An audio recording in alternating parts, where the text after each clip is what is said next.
Hello friends, आज हम बात करने जा रहे हैं डिफरेंट टाइप ऑफ प्रोसेसेस के बारे में। जो प्रोसेस है इंडस्ट्री में बहुत यूज़फुल है। तो चलिए शुरू करते हैं। आपको ये पता ही होगा कि इंडस्ट्री में कई टाइप की प्रोसेस की जाती है प्रोडक्ट को जनरेट करने में। जैसे कि बात करूँ तो bending, shearing, punching, trimming, parting, embossing, notching और कई सारे।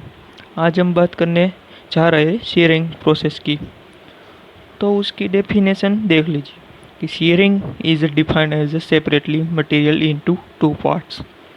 सिंपल लैंग्वेज में कहूँ तो कोई भी शीट मेटल को हम दो पार्ट में डिवाइड करते हैं, उसमें शीयरिंग फोर्स प्रोड्यूस करके उसको काटा जाता है।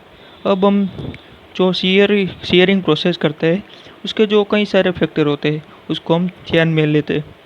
तो उसकी बात करूँ तो पहला है shape and material of punch, second है die, speed of punching and last है clearance between the punch and die. अब यहाँ मेनली उसका ऑपरेशन हम देखते हैं। यहाँ मेनली दो तरफ की ब्लेड होती है, आपको दिख रही होगी ऊपर वाली ब्लेड, लोअर वाली ब्लेड। मोस्टली अपर वाली ब्लेड है वो मूविंग रहती है, नीचे वाली ब्लेड है वो स्टेडी होती है। जब दोनों आपस में टच करती है तब एक सीजर की तरह वर्क करती है। यहाँ का जो अपर ब्लेड और लोअर ब्लेड के बीच जो ये एंगल बन रहा है उसको बोलते हैं शियर एंगल। और उस दोनों के ब्लेड के बीच का जो डिस्टेंस है पैरेलली जो आपको दिखाई दे रहा है उसको ब्लेड क्लियरेंस बोलते हैं। तो ये हमारी बात हुई फैक्टर और उसकी डेफिनेशन की। अब हम बात करते हैं एडवांटेज के बारे में।